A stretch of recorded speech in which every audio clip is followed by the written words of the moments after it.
Interim General Superintendent, Church of the Nazarene in Jurisdiction for the Africa Region, Dr. Eugenio Duarte, Chairperson of the Board of Trustees, Reverend Don Gardner, Chairperson of the University Council, Professor John Marangu, Vice Chancellor of Africa Nazarene University, Dr. Stanley Bebe, members of the University Board of Trustees, members of the University Council, members of the University Senate, members of the Management Board, faculty, staff, and students of Africa Nazarene University, the annual graduating class of 2020, family and friends of our graduates, distinguished guests, ladies and gentlemen, good morning. Bwana asifiwe. Ladies and gentlemen, it is my pleasure to be part of this great day as we celebrate the 23rd graduation ceremony of Africa Nazarene University, ANU. This is indeed a momentous day to all, and particularly those of you who are graduating today. I wish to congratulate all ANU graduates of 2020 who have qualified for the conferment of degrees and award of various diplomas and certificates. Today marks the start of another rewarding journey for you all, a journey filled with possibilities, opportunities, and self-discovery for the advantage of yourselves and humanity. You have demonstrated that discipline, consistency, focus, and working smart can yield good academic results. Congratulations once more, graduates. You have every reason to celebrate. And I wish to join the Vice Chancellor and those who have spoken before me in conveying my deep appreciation to the lecturers and professors who have diligently molded this generation of young people to be the way they are today. Certainly, were it not for your unrelenting efforts in implementing various curricula in your areas of coaching and expertise, this precious day would not have been realized. I would also like to appreciate the non-teaching staff who have worked with you in ANU. Parents, guardians, and sponsors also deserve recognition for extending substantial moral and financial support at the varying stages of your academic training. Let me confess that my spouse, Nazi, and myself sent a son to ANU. And before we did that, we came to ANU to check the university. And something that really embraced us was the concept of holiness education. The fact that knowledge on itself is not sufficient, and that it is important that education is accompanied by faith. And I even went to chapel. I think it was a Thursday, because I was told that some students thought chapel was boring. And of course, our son and myself didn't think so.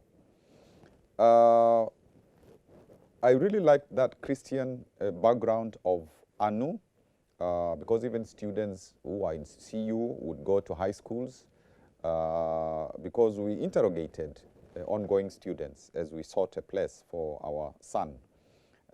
So we liked the fact of even that outreach. Of course, we were told that sometimes students would compete for hot shower, and that was good too. Competition is always good.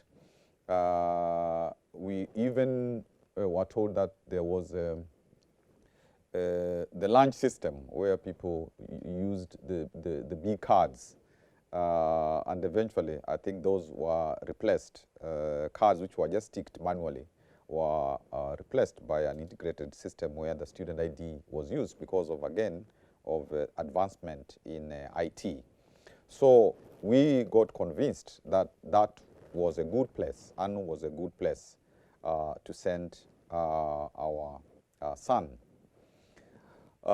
Ladies and gentlemen, progress and development do not happen in a vacuum. They are highly dependent on the citizens of that nation. In some of the words of Patrick Awo, the Vice Chancellor of Ashesi University in Ghana, the specter of a poorly educated, unemployed, and employable people would lead to an untenable crisis, especially within the African region, which is seeing its population grow exponentially.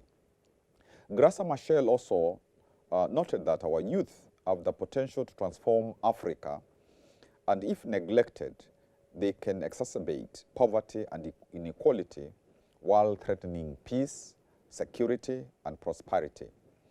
We must therefore be proactive in ensuring we meet the needs of this burgeoning population. We should use our God-given abilities and provision and be creative and innovative in meeting these needs. I think on the African continent, we have a history of education from ancient times, which was exemplary.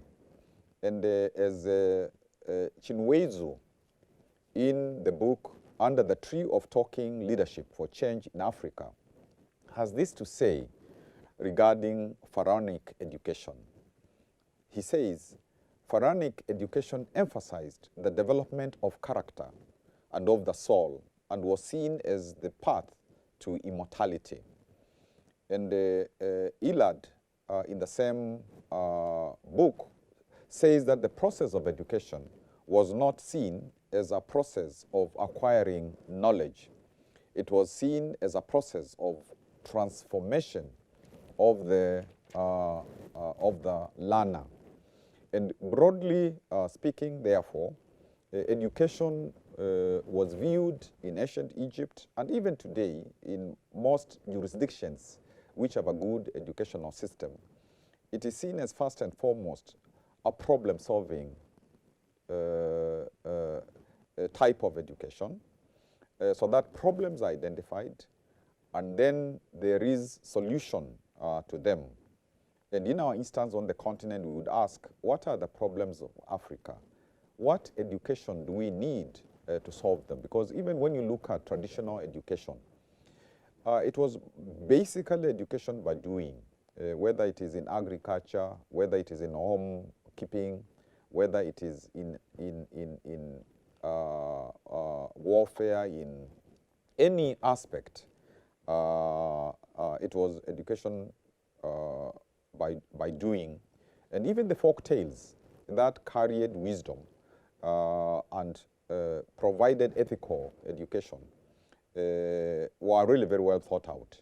And the children sat and they were exposed to these folk tales, to proverbs, and to so on. So even where I studied in the States, some of my education in law, there is a school which believes that you teach law by cases.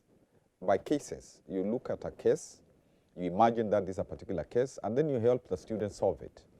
And from a broad perspective, that is the kind of education, even as we get into competency-based education, that is the kind of education that Africa and Kenya requires to emphasize. In Genesis 1, God created man and woman with the capacity and ability to be innovative. In verse 28, he gave the mandate to 1, be fruitful and increase, fill the earth and subdue it, and 3, rule over every living creature.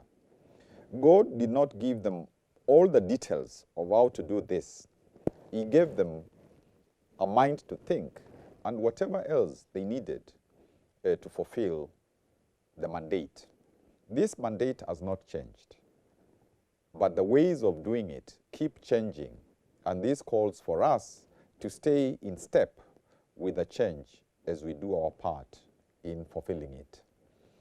I remember when I was in primary school and I started Standard 1 in 1960, and I remember how our teachers then would teach us the blackboard.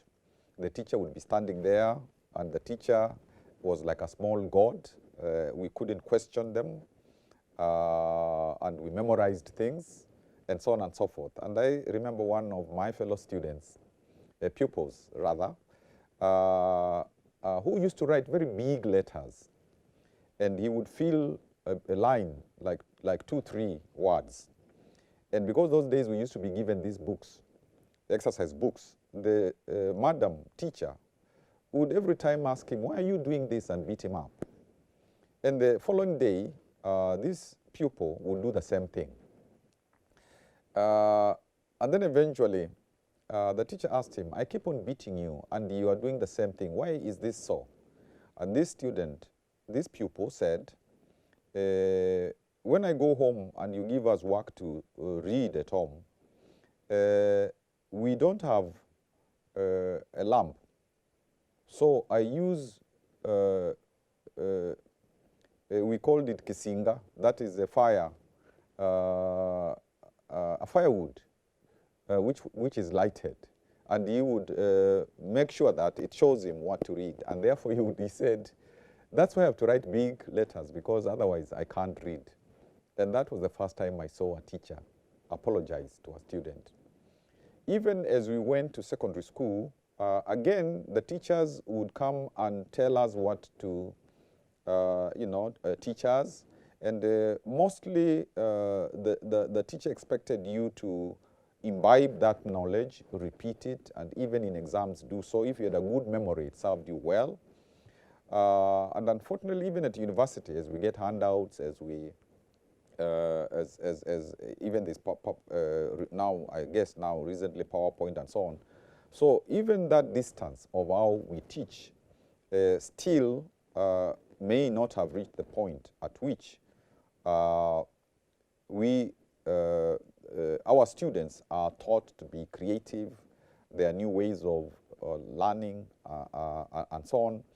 And that is why really I am very pleased to know that for 10 now going to 11 years, ANU has been at the forefront of innovating in online education to the point where ANU has the potential to actually do online learning unlike any other university in our country, and probably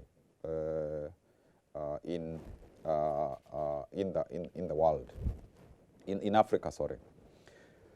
Now, Jesus used creative ways to teach his disciples and followers. He did not do it the same way every time. He used different methods depending on the situation and the message he wanted to pass. We can learn from him as we live in a digital world, and as learning evolves from an informal home setting to a formal classroom setting to a virtual classroom and to what we are yet to know. Graduates, living in the 21st century, we are privileged to see a fast-paced change in technology. Some of you graduating today do not imagine how life was without mobile phones and the internet. I confirm to you that we achieved God's mandate in our time because we had everything we needed, just that it was different. For instance, since we did not have instant messaging platforms, snail mail worked perfectly for us.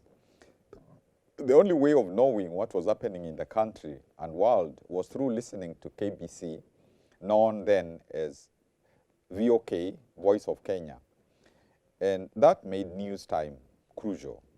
Books only existed in print and libraries were physical, meaning access to information was not as easy as it is today. Doing some things was harder than it is now, but that is all we knew and had, and we did our best with it. Today, COVID-19 pandemic has drastically changed the dynamics of the learning process and experience in all levels of the education sector. The crisis brought key challenges to the learning process, more so in the design, development, management, and delivery of learning content.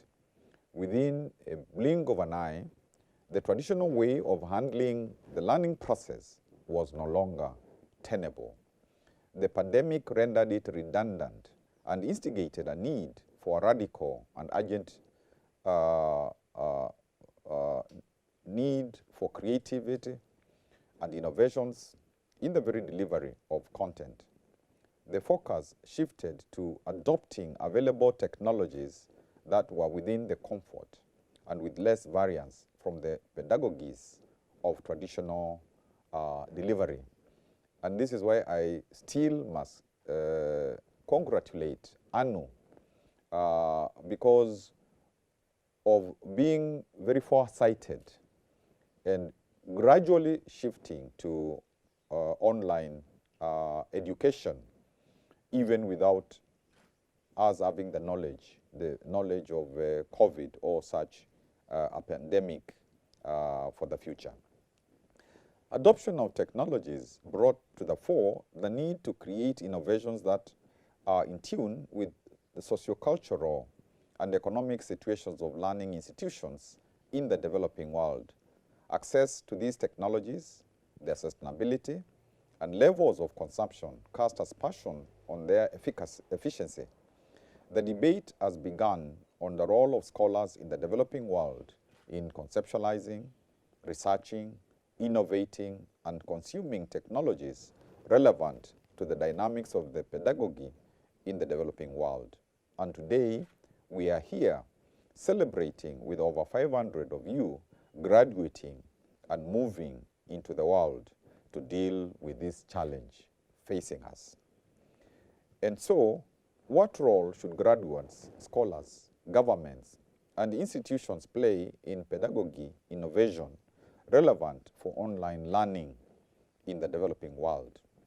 I will share a few thoughts from the Kenyan context that I believe apply to many parts of especially Africa. 1, build the necessary infrastructure. 2, develop digital content. 3, embrace and adopt to change. Building the necessary infrastructure. As I already mentioned, the future of education is in online learning and teaching. The West is already ahead with the needed infrastructure. Some of the institutions abroad are holding virtual residencies, something that was unimaginable. And the move is cutting down on costs, both for them and for students.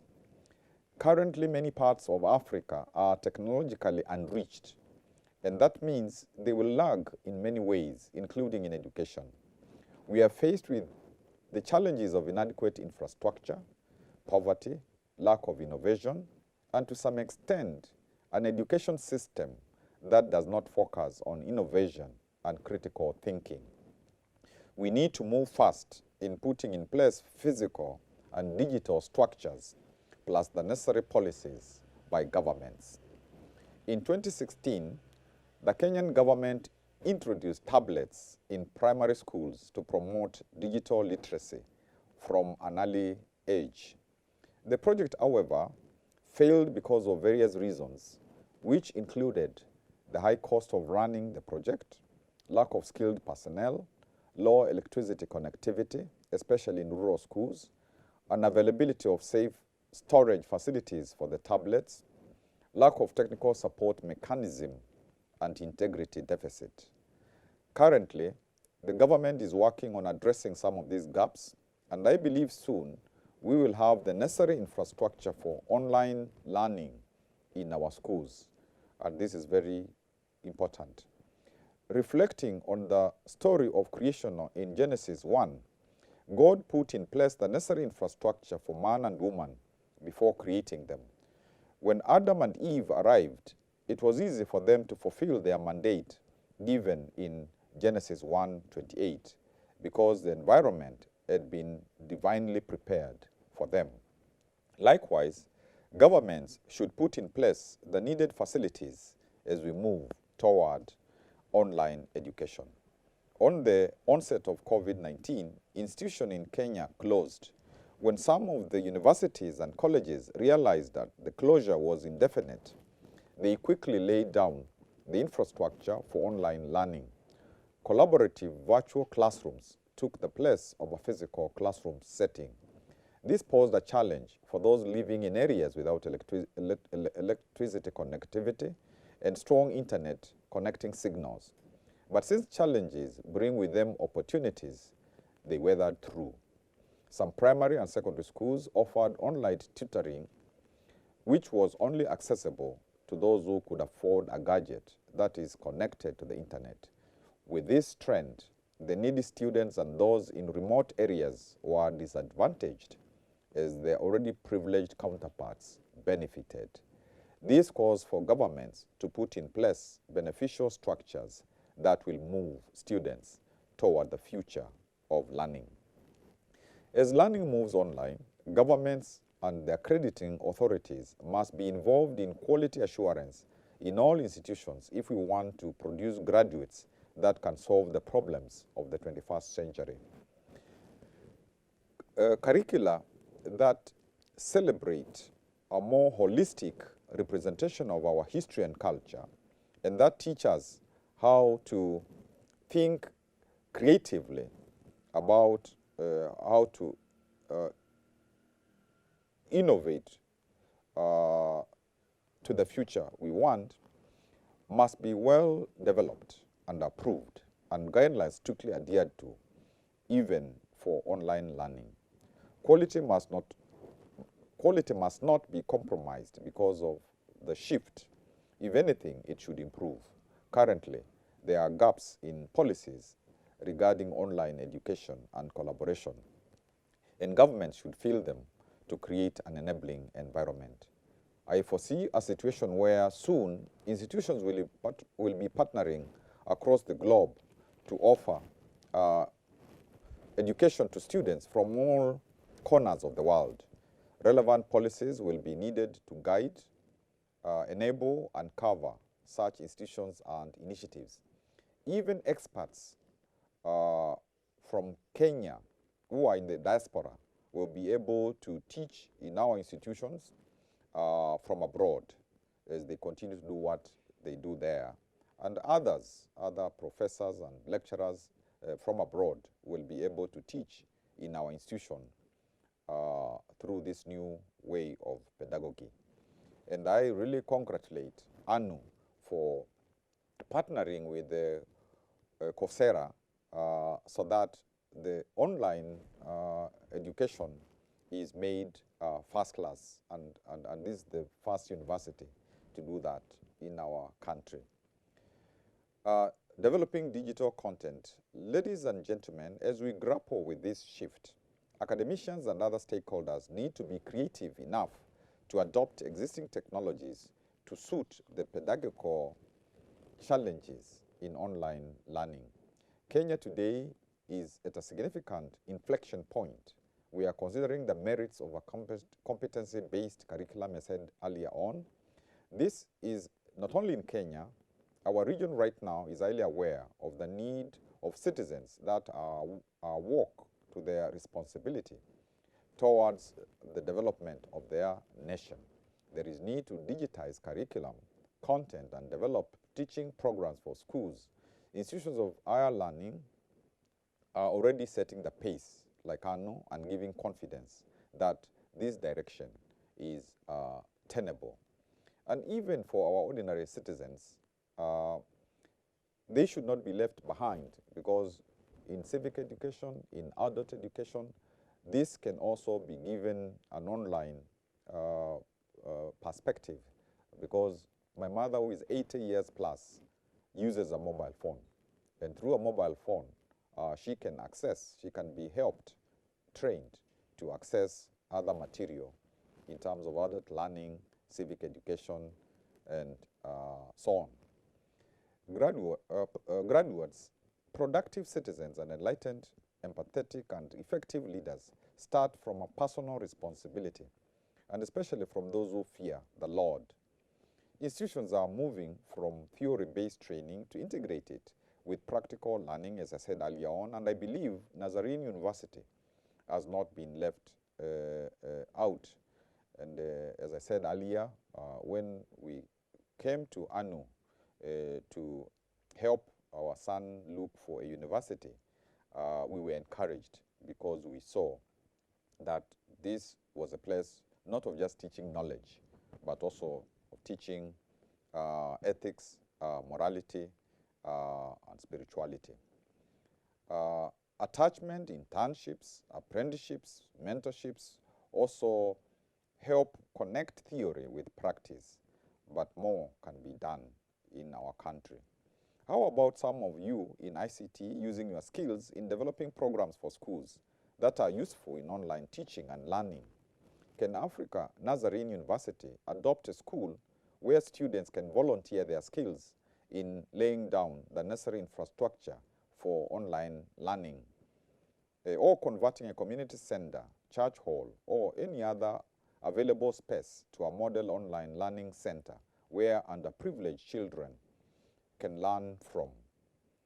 This giving, this philanthropy, if one calls it that, is part of learning, a central part of learning indeed, and I'm sure this is something you're doing, and I'm calling upon you to upscale it. 3, embrace and adopt to change. Ladies and gentlemen, since the shift to online education is imminent, we must embrace and adopt it. We can start with a combination of both online and physical teaching and learning as we make the necessary adjustments. The move will be a multifaceted process involving governments, scholars, private sector, like internet providers, parents, and teachers. Curricula for teacher training should be reviewed and revised to reflect this shift. Higher education institutions can lead to research, teaching, and training of teachers. For the change to be effective, Africa needs productive citizens and, as I said, enlightened leaders. Institutions should thus include teaching morals and values, as we saw in the ancient Egypt example. And I know Nazarene University, having a Christian foundation, is already doing this, as our research with my spouse showed. Proverbs 9:10 tells us that the fear of the Lord is the beginning of wisdom, and knowledge of the Holy One is understanding. And I believe Christian institutions have an advantage in producing ethical leaders. When Daniel, Shadrach, Meshach, and Abednego chose not to defile themselves with the king's food, God gave knowledge and understanding of all kinds of literature and learning, as found in Daniel 1:17. God is glorified when we honor him by choosing what is right. Therefore, never dilute the principle of faith as a foundation for education in ANU. It is a distinguishing factor between you and other institutions, particularly of the secular variant. Grand ones, with decreasing employment opportunities, it does not make sense to continue with the conventional thinking of merely seeking employment. You are now equipped with the right tools that require you to re-engineer modern-day work. Be keen and proactive in identifying the opportunities you have at your disposal. For example, there's a huge opportunity in the new online education sector.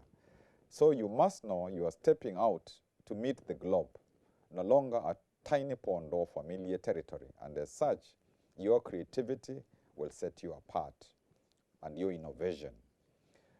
For you to effectively compete, you need to understand that globalization and the fourth industrial revolution guarantee that we are in a fast-paced world. Therefore, your standards must rise accordingly. Your work ethic, your analytical ability, even your spelling and grammar must compete against the very best. In this setting, no business is safe. You cannot afford to be complacent.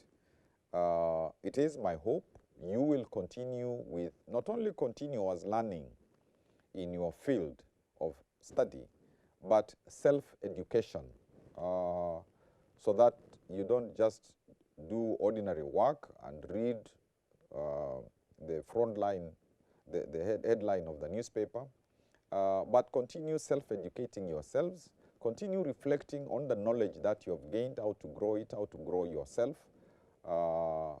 Education is a lifelong endeavor.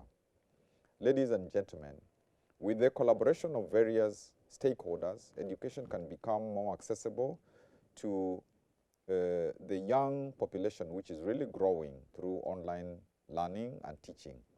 To break these barriers, we must make education accessible to more students through innovative ways and teaching critical thinking from early school. I call upon each of us to be proactive in ensuring that no one is truly left behind as education moves online. Technology is dynamic. It must influence the pedagogies practiced in classrooms.